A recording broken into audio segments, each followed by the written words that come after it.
দিবে না, পেঁয়াজ দিবে না, আটা দিবে না, মোদির আব্বার পেঁয়াজ, তোর বাপের পেঁয়াজ, ভারতের বেঈমানদের পেঁয়াজ নি। বলেন তোদের আব্বার নি পেঁয়াজ এটা, তাহলে আলু তোর বাপের আলু, তুই আম করে ধমক দেস কি রে বেটা?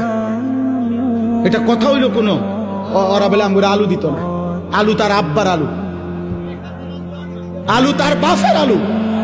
অথচ তোদেরকে এই 130 কোটি হিন্দু বেঈমানকে, যিনি চাল ডাল আলু পেঁয়াজ লবণ রসুন সমস্ত খানা খাদ্য যিনি খাওয়ায় অগরে, উনি তো আমার আল্লাহ বেটা, উনি তো আমার আল্লাহ তোদেরকে খাওয়ায়। বেঈমান তোদের মূর্তি ছাড়া বে বে ছাড়া আছে কি তা তোদের? বইয়া বইয়া বে বে করে। আল্লাহ তো আমার মালিক তাদেরকে খাওয়ায় আর আমারে দমক দেয়।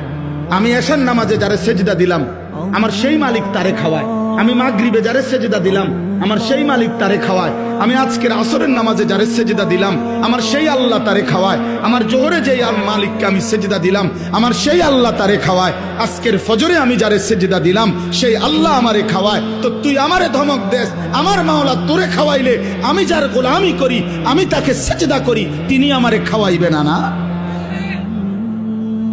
কথা হইল মিয়া, কথা হইল। এই সমস্ত, এই জন্য এই সমস্ত ধমক সমকে কোনো কাম হবে না ইনশাআল্লাহ।